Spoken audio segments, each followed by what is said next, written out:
The Boys and the Frogs. Some boys playing near a pond saw a number of frogs in the water and began to pelt them with stones. They killed several of them, when one of the frogs, lifting his head out of the water, cried out, "Pray stop, my boys. What is sport to you is death to us." One man's pleasure may be another's pain. The Farmer and His Sons. A father, being on the point of death, wished to be sure that his sons would give the same attention to his farm as he himself had given it. He called them to his bedside and said, "My sons, there is a great treasure hid in one of my vineyards." The sons, after his death, took their spades and mattocks and carefully dug over every portion of their land. They found no treasure, but the vines repaid their labor by an extraordinary and superabundant crop.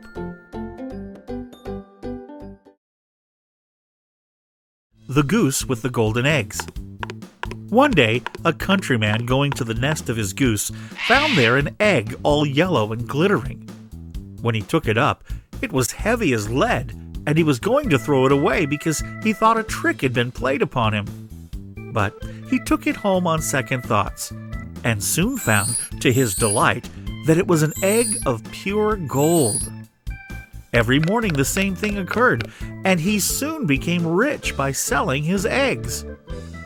As he grew rich, he grew greedy, and thinking to get at once all the gold the goose could give, he killed it and opened it, only to find nothing. Greed often overreaches itself. The Ass in the Lion's Skin. An ass once found a lion's skin, which the hunters had left out in the sun to dry. He put it on and went towards his native village. All fled at his approach, both men and animals, and he was a proud ass that day. In his delight, he lifted up his voice and brayed. But then everyone knew him, and his owner came up and gave him a sound cudgeling for the fright he had caused. And shortly afterwards, a fox came up to him and said, "Ah, I knew you by your voice." Fine clothes may disguise, but silly words will disclose a fool.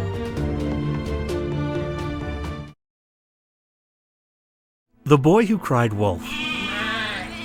There was once a young shepherd boy who tended his sheep at the foot of a mountain near a dark forest. It was rather lonely for him all day, so he thought upon a plan by which he could get a little company and some excitement. He rushed down towards the village, calling out, "Wolf! Wolf!" And the villagers came out to meet him, and some of them stopped with him for a considerable time. This pleased the boy so much that a few days afterwards he tried the same trick, and again the villagers came to his help. But shortly after this, a wolf actually did come out from the forest and began to worry the sheep, and the boy of course cried out, "Wolf! Wolf!" still louder than before. But this time the villagers, who had been fooled twice before, thought the boy was again deceiving them, and nobody stirred to come to his help. So the wolf made a good meal off the boy's flock, and when the boy complained, the wise men of the village said, "A liar will not be believed, even when he speaks the truth."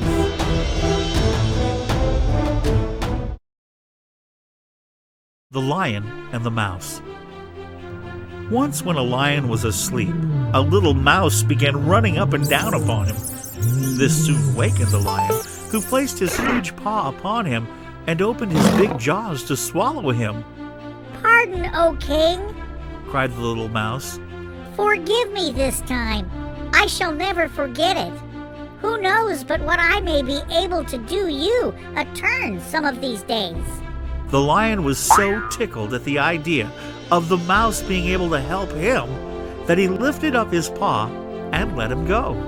Sometime after, the lion was caught in a trap, and the hunters who desired to carry him alive to the king tied him to a tree while they went in search of a wagon to carry him on. Just then, the little mouse happened to pass by, and seeing the sad plight in which the lion was, went up to him and soon gnawed away the ropes that bound the king of the beasts. Was I not right? Said the little mouse. Little friends may prove great friends. The Crow and the Pitcher.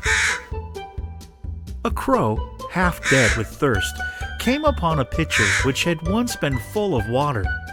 But when the crow put its beak into the mouth of the pitcher, he found that only very little water was left in it, and that he could not reach far enough down to get at it. He tried, and he tried, but at last had to give up in despair. Then a thought came to him, and he took a pebble and dropped it into the pitcher. Then he took another pebble and dropped it into the pitcher. Then he took another pebble and dropped that into the pitcher. Then he took another pebble and dropped that into the pitcher. Then he took another pebble and dropped that into the pitcher. Then he took another pebble and dropped that into the pitcher. At last, he saw the water mount up near him, and after casting in a few more pebbles, he was able to quench his thirst and save his life. Little by little does the trick. The Dog and His Reflection. A dog, to whom the butcher had thrown a bone, was hurrying home with his prize as fast as he could go. As he crossed a narrow footbridge, he happened to look down and saw himself reflected in the quiet water as if in a mirror.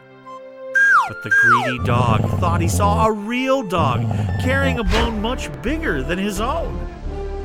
If he had stopped to think, he would have known better. But instead of thinking, he dropped his bone and sprang at the dog in the river, only to find himself swimming for dear life to reach the shore. At last, he managed to scramble out, and as he stood sadly thinking about the good bone he had lost, he realized what a stupid dog he had been. It is very foolish to be greedy. The Ant and the Dove. An ant went to the bank of a river to quench its thirst, and being carried away by the rush of the stream, was on the point of drowning. A dove sitting on a tree overhanging the water plucked a leaf and let it fall into the stream close to her. The ant climbed onto it and floated in safety to the bank. Shortly afterwards, a birdcatcher came and stood under the tree and laid his lime twigs for the dove, which sat in the branches. The ant, perceiving his design, stung him in the foot. In pain, the birdcatcher threw down the twigs, and the noise made the dove take wing. One good turn deserves another. The Lion, the Fox, and the Ass. An ass and a fox went into partnership and sailed out to forage for food together. They hadn't gone far before they saw a lion coming their way, at which they were both dreadfully frightened. But the fox thought he saw a way of saving his own skin and went boldly up to the lion and whispered in his ear, "I'll manage that you shall get hold of the ass without the trouble of stalking him, if you'll promise to let me go free." The lion agreed to this, and the fox then rejoined his companion and contrived before long to lead him by a hidden pit, which some hunters had dug as a trap for the wild animals, and into which he fell.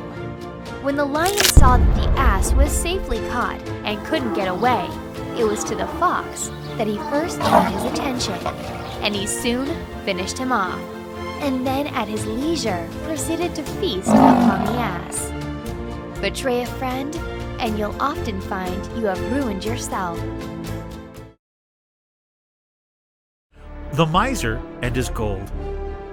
Once upon a time, there was a miser who used to hide his gold at the foot of a tree in his garden. But every week, he used to go and dig it up and gloat over his gains. A robber, who had noticed this, went and dug up the gold and decamped with it. When the miser next came to gloat over his treasures, he found nothing but the empty hole. He tore his hair and raised such an outcry that all the neighbors came around him, and he told them how he used to come and visit his gold. "Did you ever take any of it out?" asked one of them. "Nay," he said, "I only came to look at it." "Then come again and look at the hole," said the neighbor. "It'll do you just as much good." Wealth unused might as well not exist. The Town Mouse and the Country Mouse. A country mouse invited a town mouse, an intimate friend, to pay him a visit and partake of his country fare.